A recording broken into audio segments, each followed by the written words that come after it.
দাদার সাথে দেখা হয়ে গেল অযোধ্যা পাহাড়। আমরা বেড়াতে এসেছিলাম সাইকেলে করে, দাদা এসছে। তো 4 দিনের ট্যুর। দাদা 4 দিনের ট্যুরে তো এসেছিলেন না? এখন 4 দিন হয়েছে, আমার পুরো 4 মাসের ট্যুর বাকি আছে এখন। আচ্ছা, আমি বেরিয়েছি পুরো ওয়েস্ট বেঙ্গল ট্যুরে এখন। ও দাদা সাইকেল নিয়ে বেরিয়েছে। দাদার সাথে এখন সেলফি তুলবো।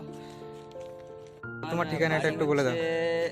ঝাড়গ্রাম জেলার হ্যাঁ। থেকে গোপীবল্লভপুর প্রত্যন্ত একটা গ্রাম শ্যামসুন্দরপুর আমার বাড়ি। আচ্ছা, আমার এমনি ইউটিউব চ্যানেল আমি একটা তৈরি করেছি, এই যে 4 মাস আমি যখন হ্যাঁ। করবো ওয়েস্ট বেঙ্গল।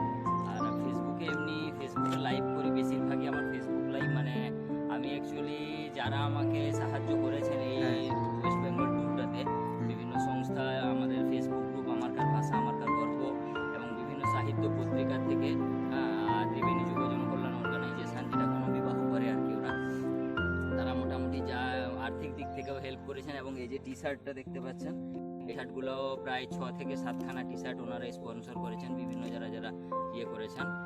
আর ওদেরই সহযোগিতায় আমি মোটামুটি এত বড় একটা কাজে নেমেছি। আর আমার মূল উদ্দেশ্য হচ্ছে ভাষা, নদী আর অরণ্যকে বাঁচানোর একটা রক্ষার যে একটা বার্তা মানুষের কাছে পৌঁছে দেওয়া, সঙ্গে থ্যালাসেমিয়া রোগ সম্পর্কে মানুষকে একটু সচেতন করা।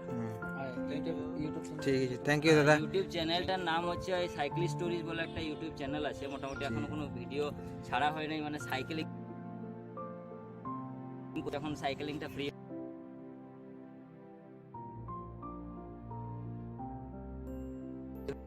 বার্তা, যাতে আপনারাও তো ঠিক আছে দাদা, সাইকেলটা দেখিয়ে দিচ্ছি। কতটা জরুরি, নদী আর ভাষা কতটা